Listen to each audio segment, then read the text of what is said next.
السلام علیکم خواتین و حضرات. آج ایک لائٹر نوٹ سے شروع کرتے ہیں.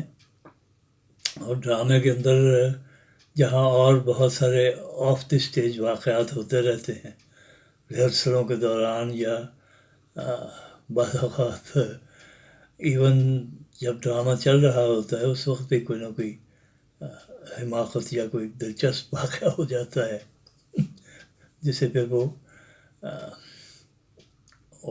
اداکاروں کی اور ساری ٹیم کی ہدایت کار کی حاضر دماغی سے اس کو کور کیا جاتا ہے.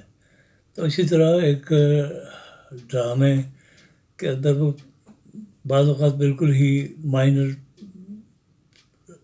رولز بھی ہوتے ہیں جن کو وہ بادر نہیں کرتے ڈائریکٹرز کہ اس کے لیے میں کس کو کاسٹ کروں کس کو نہ کروں. وہ جو بھی سامنے آتا ہے اس کو پکڑ کے وہ کھڑا کر دیتے ہیں. تو بعض وقت موسٹلی اس میں نو آموز ہی لوگ ہوتے ہیں جو اس قسم کے رولز کے لیے وہ ڈائریکٹر چن لیتے ہیں. تو اسی طرح دو نوآموز ایکٹرز تھے. فائنل جس دن شو شروع ہونا تھا ڈرامے کا آخری ریہرسل میں اس نے ڈائریکٹر نے ان کو بلایا اور کہا کہ یہ جب سین چل رہا ہوگا اور تم دونوں نے آنا ہے اور اسٹیج کی ایک کارنر پہ کھڑے ہو کے تو آپس میں خسر پھسر شروع کر دینی ہے. تو انہوں نے کہا جی بالکل جناب ٹھیک ہے.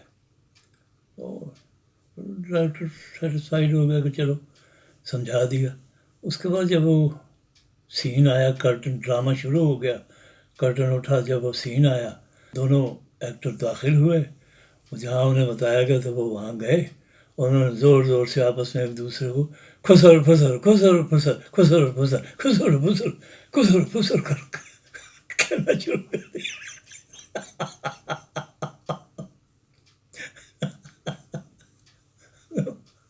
جو اداکار سیٹ پہ تھے ان میں سے ایک سینئر اداکار سمجھ گیا کہ معاملہ نوآموز لڑکے نہیں سمجھ پائے وہ بات کو. وہ ان کے پاس گیا اس نے کہا کہ وہ ڈائریکٹر صاحب آپ کو باہر بلا رہے ہیں. انہوں نے کہا کہ بس خسر پسر اس سے زیادہ نہیں کرنی آپ نے. تو جی جناب کہہ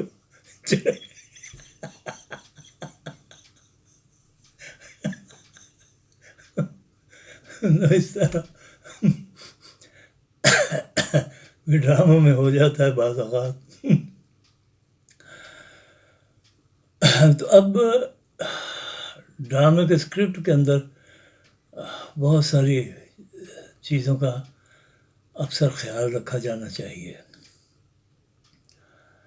یہ جو سوشل ایونٹس ہوتے ہیں معاشرے کے اندر ان کو اگر ڈرامہ اسٹیج ڈرامہ یا ریڈیو یا ٹیلی ویژن ڈرامہ ان کو ڈسکس نہ کریں اور ان کے طرف لوگوں کی توجہ نہ دلائے تو معاشرے جو ہیں وہ ان میں پھر بہتری لانا بہت مشکل ہو جاتا ہے. اور بھی ذرائع ہیں جیسے اخبارات ہیں رسائل ہیں کتب ہیں ناولز ہیں جو اس طرح کی اشعار کے ذریعے بعض اوقات شاعر بہت خوبصورتی سے چیزیں کنوے کرتے ہیں. تو ان سے اصلاح کا پہلو پھر نکلتا ہے. تو اسی طرح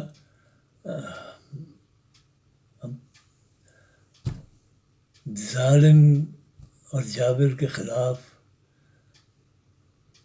مظلوم کے حق میں کھڑا ہونا یہ بھی ایک تھیم ہے جو ڈراموں کے اندر اکثر ہوتا ہے اور ہونا چاہیے. اور پھر یہ ہے کہ آپ ایک جیسا کہ میں نے ایک ایپیسوڈ میں آپ کے سامنے رکھا کہ وہ نواب آف کالا باغ نے پابندی لگا دی کہ no art no culture in schools colleges universities, یہ نہیں ہوگا، پابندی ہے اس پہ. تو اس پہ یہ ہے کہ آپ جو ڈرامہ نگار ہوتا ہے پھر اس کا یہ فرض بنتا ہے کہ ان چیزوں کو لوگوں کے سامنے لائے. انہوں نے بتایا کہ پابندیاں لگائی نہیں جانی چاہیے، بلکہ کوئی پابندیاں ہوں تو انہیں ہٹایا جانا چاہیے. آپ لوگوں کو رقص کرنے دیں، لوگوں کو رنگوں سے کھیلنے دیں، انہیں کچھ تخلیقات کرنے دیں. رقص سے آپ کے خون کی گردش بڑھتی ہے، ایک جذبوں کا اظہار ہوتا ہے، آپ تنومند ہوتے ہیں اور آپ میں ایک تحرک پیدا ہوتا ہے. اسی طرح دوسرے فنون لطیفہ ہیں کہ آپ کے اندر سے جو چیزیں ہیں وہ سامنے آتی، ایکسپریشن ہوتا ہے وہ چیزوں کا جو آپ کے اندر موجود ہوتی ہیں، جنہیں لوگ پھر ایک فن کے دائرے کے اندر دیکھ کے تو محظوظ ہوتے ہیں اور وہ پھر ان کی یادداشتوں کے حصے بن جاتے ہیں فن پارے اس طرح سے. اور پھر جیسے کہ کہا جاتا ہے ڈائمنڈس آر فار ایور، ایک خوبصورت چیز جو ہوتی ہے، خوبصورتی جو ہوتی ہے وہ ہمیشہ کے لیے ہوتی ہے، دائمی ہوتی ہے. یہ خوشی جو آپ کو ملتی ہے کسی فن پارے سے جب وہ بہت سلیقے اور خوبصورتی کے ساتھ آپ کے سامنے پیش کیا گیا ہو، تو ایسے ہی تو ان چیزوں کی بہت قدر و منزلت ہوتی. اب مجھے یاد ہے کہ جب ماؤ زیدونگ نے پوری قوم کو حکم دے دیا تھا کہ آپ صرف اور صرف ایک ہی، ہر شخص ایک ہی لباس پہنے گا اوپر سے لے کے نیچے تک، تو وہ بین والا کالر پہن کے ساری قوم پھرتی تھی. صرف ایک طبقہ تھا جس کو اس نے رعایت دی تھی اور وہ تھا فنکار طبقہ.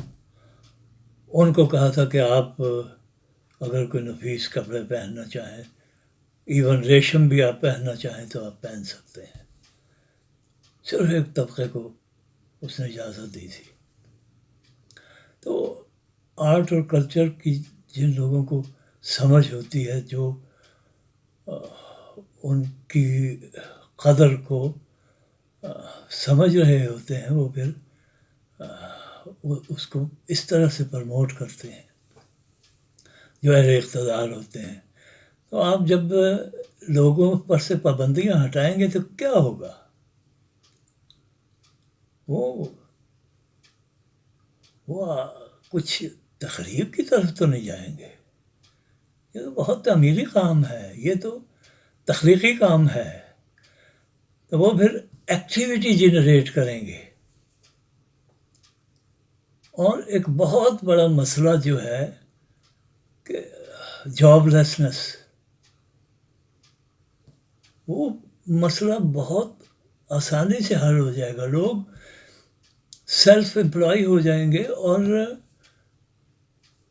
نہ صرف یہ کہ اپنے لیے کچھ کام پیدا کریں گے، وہ ریونیو جنریٹ کریں گے، جس سے آپ کی قومی زندگی میں معاشی نشو و نما بھی ہوگی ساتھ ساتھ. اور آپ کو نوجوانوں کو، ہر ایک نوجوان کو حکومت ہی کا فرض نہیں ہوگا کہ وہ جاب پرووائڈ کرے، وہ اپنے لیے خود بھی پیدا کر لیں گے جابس. لیکن اس کے لیے آپ کے پاس ایک اور تھیم جو ہے اس کی طرف بھی توجہ دلانی ضروری ہے. وہ کیا ہے؟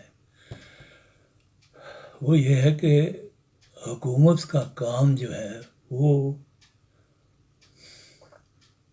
قوم کی نشو و نما ہے، اور اس نشو و نما سے مراد یہ ہے کہ آپ لوگوں کو بہترین خوراک مہیا کریں اور ان کی صحت کا بہت عمدگی سے خیال رکھیں بچپن سے، تاکہ وہ کسی میل نیوٹریشن کا شکار نہ ہو. کیونکہ پھر جب اگر کسی قوم کو یا کسی شخص کو، انڈیویجول کو آپ موقع تو دے دیں لیکن اس میں جان ہی نہیں ہے، میل نیوٹریشن کا شکار ہے وہ، تو وہ کیا کر سکے گا یا کر سکے گی؟ صحت مند ہونا تو اولین شرط ہے، پھر ہی موقع ملے تو اس سے فائدہ اٹھایا جائے گا. اسی طرح اس کے ساتھ ساتھ معیاری تعلیم بھی بہت ضروری ہے. ایک حد تک معاشرے کے ہر فرد کی معیاری تعلیم بہت ضروری ہے. میں گریجویشن کا تو چلو میں نہیں کہوں گا، لیکن کم از کم انٹر تک، ہو سکے تو گریجویشن تک، نہ ہو سکے تو چلو انٹر تک تو لازمی ہے کہ معیاری تعلیم ہر بچے کو ملے. پھر ہی اسے موقع ملیں گے تو وہ ان سے فائدہ اٹھا سکے گا، ورنہ مواقع آئیں گے تو وہ تو میل نیوٹریشن کا شکار ہے، جاہل ہے، تو کیسے وہ اس موقع سے فائدہ اٹھا سکے گا یا اٹھا سکے گی؟ تو چنانچہ آپ ان دو چیزوں پہ اگر حکومتی سطح پہ توجہ دے دیں تو پھر آپ دیکھیں گے کہ قوم جو ہے وہ سارے معاملات کو اپنے ہاتھ. اب دیکھیے، اسلامی جمہوریہ ہے پاکستان ہمارا ملک، تو اس میں جمہوریت کے اندر کیا ہوتا ہے؟ Government of the people, by the people, for the people. تو اگر پیپل میں جان ہی نہیں ہے اور پیپل جو ہے وہ جہالت کا شکار ہیں، تو پھر کیسے وہ ایکٹیویٹی جنریٹ کریں گے، یا کوئی موقع ہے تو اس سے فائدہ اٹھا کے اس کو یوٹیلائز کریں گے، ریونیو جنریٹ کریں گے، ایکٹیویٹی جنریٹ کریں گے، کیسے؟ اسی طرح کہ جب ان کو مواقع ملیں گے اور وہ تنومند ہوں گے اور پڑھے لکھے ہوں گے تو ان مواقع سے فائدہ اٹھا کے اپنے لیے بھی اور دوسروں کے لیے بھی روزی روزگار کا بندوبست کریں گے. تو یہ پابندیاں اٹھانے سے ہوگا، لگانے سے نہیں ہوگا.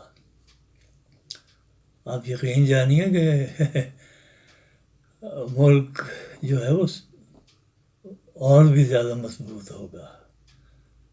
بعض جنہیں میں سمجھتا ہوں کہ سیاست کے اندر گھس بیٹھے ہوتے ہیں، وہ پھر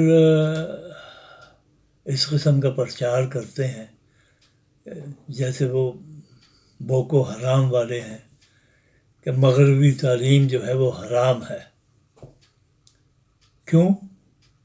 اس لیے کہ جب قوم تعلیم یافتہ ہو جائے گی تو وہ پھر جاہل لوگوں کو تو اپنا لیڈر نہیں ایکسیپٹ کرے گی. وہ تو پھر جب government of the people, for the people, by the people ہوگی تو وہ تو اقتدار میں خود شریک ہوں گے. نیچے سے نچلے لیول تک جب آپ ڈیموکریسی لے کے جائیں گے تو اس طرح سے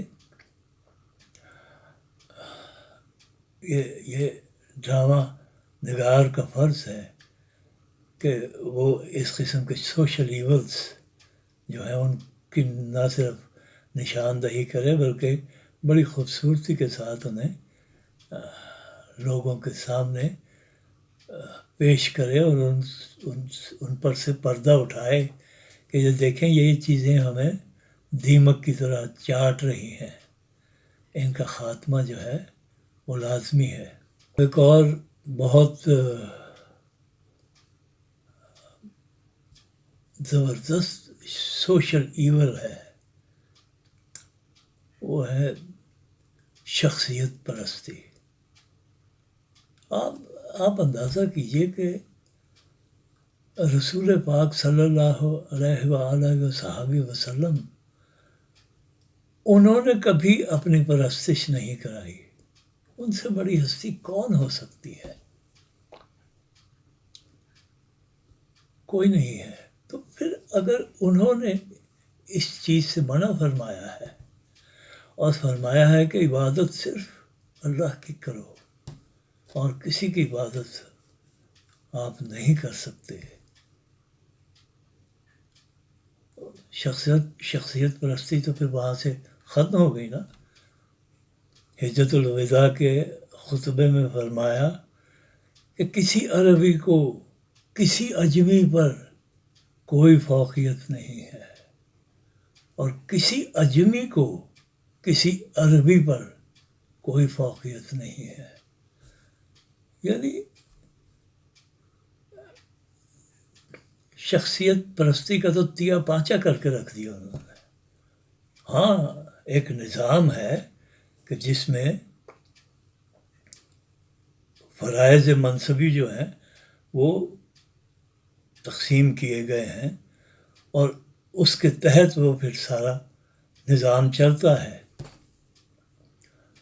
اس حوالے سے ہر ایک کی تکریم اپنی اپنی جگہ پہ لازم ہے، اس کے علاوہ بڑوں کی تکریم اور عزت وہ سب اپنی جگہ جائز ہے، بالکل ضروری ہے۔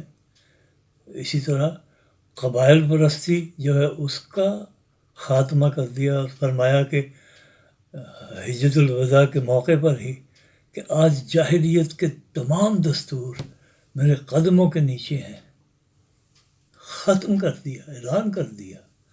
تو یہ بھی ایک سوشل ٹیبو ہے۔ ہمارے ہاں جو بھی آپ دیکھیں روحانیت کے نام پہ، تعویذ گنڈے کے نام پہ شخصیت پرستی ہوتی ہے، اور لوگ جو ہیں وہ دکانداریاں کھول کے بیٹھے ہوئے ہیں اور بہو کو بھی پیر صاحب تعویذ دے رہے ہیں، ساس کو بھی وہی پیر صاحب اس کے خلاف تعویذ دے رہے ہیں اور گھروں میں ناچاقیاں پیدا کر رہے ہیں۔ اور ایک تو دیکھیے وہ پھر اللہ معاف کرے اس طرح سوشل ایول اس سے بڑی اور کیا ہو سکتی ہے کہ لوگ جن پہ ٹرسٹ کر کے، جن پہ ایمان رکھ کے ان کے پاس جاتے ہیں تعویذ گنڈا،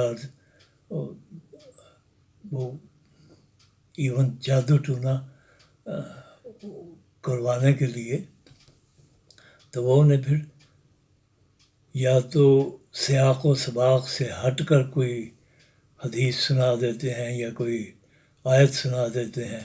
لوگ بیچارے ان پہ کیونکہ اندھا اعتقاد رکھ رہے ہوتے ہیں ان کی بات مان جاتے ہیں، تو وہ فساد پیدا کرتے ہیں گھروں کے اندر، یعنی خاوند کے کردار کو برا کہہ کے کہ تمہارا خاوند کیونکہ فلاں بدکاری میں تھا تو جب تک اب تم اس کو اللہ معاف کرے توبہ نعوذ باللہ اسی طرح خود بھی نہ کرو گی تو تمہارے گھر سے نفست نہیں جائے گی۔ توبہ استغفار۔ وہ بیچاری سادہ عورتیں ان کی ہوس کا شکار ہو جاتی ہیں، انہی سے پیسہ بھی بنا رہے ہوتے ہیں اور انہی کو وہ توبہ استغفار۔ تو اس طرح کی چیزیں جو ہیں، اب تو خیر پی ٹی وی نے اس سلسلے میں بہت کام کیا، اسٹیج پہ میں سمجھتا ہوں کہ ایک زمانے میں بہت کام ہوا، اب آج کل پتہ نہیں وہ کیا ہو رہا ہے کیا نہیں ہو رہا، لیکن ایک زمانے میں بہت خوبصورت ڈرامے لکھے گئے اور پی ٹی وی نے بھی اس میں اپنا بڑا مؤثر حصہ ڈالا تھا ایک زمانے میں۔ اب تو میں نہیں کہہ سکتا کہ کیا صورتحال ہے، لیکن بہرحال یہ سب چیزیں بہت ضروری ہیں۔ اب روحانیت کے حوالے سے میں تو صرف یہی کہہ سکتا ہوں کہ روحانیت کیا ہے؟ ایک سیلف لیسنس ہے کہ آپ بے لوث کسی کی کوئی خدمت کرنا چاہیں، یہی ہے روحانیت میرے نزدیک، کہ آپ اپنی ذات کو پس پشت ڈال دیں اور کسی اور کے لیے کچھ آپ ایفرٹ کر دیں، اس سے بڑی روحانیت اور کیا ہے؟ میں نکال دیں بس تو آپ سمجھ لیں کہ آپ روحانیت کے بہت اونچے درجے پہ فائز ہو گئے ہیں، لیکن اس کے لیے پھر بہت کم لوگ ایسا کر پاتے ہیں، اور وہ صحیح معنوں میں قابل تکریم ہیں، قابل عزت ہیں۔ اب اس سے زیادہ تو اور کچھ نہیں کہا جا سکتا۔ کوئی اللہ کے نزدیک کتنا ہے کتنا نہیں ہے یہ اللہ جانتا ہے اور بندہ جانتا ہے، بلکہ میں تو یہ سمجھتا ہوں کہ ولی اللہ جو ہے اس میں کسی بھی شخص کا اپنا کوئی کمال نہیں ہو سکتا، کیونکہ اپنے دوست اللہ خود چن لیتا ہے۔ اس کو وہ کسی ریاضت کسی وظیفے کو نہیں دیکھتا، وہ تو کسی بھی عمل کو دیکھ کے اپنا دوست چن لیتا ہے۔ تو اس طرح سے یہ چیزیں بھی لوگوں کو یہ معیاری تعلیم کے اندر یہ چیزیں شامل ہیں۔ ہم یہ ڈرامہ نگار یا کوئی شاعر یا کوئی ادیب بڑا وہ اس طرح قوم کو جو میسج دے رہا ہوتا ہے اس کے اندر اس سے بڑی معیاری تعلیم اور کیا ہوگی کہ آپ لوگوں کو اویئرنیس دے دیں، ان کے دماغوں کو کھول دیں۔ تو یہ ڈرامے کی خوبصورتی ہے۔ بہرحال پھر ملتے ہیں کسی اگلے ایپیسوڈ میں، تب تک کے لیے اجازت دیجیے، ملاقات ہوگی پھر انشاءاللہ۔ خدا حافظ۔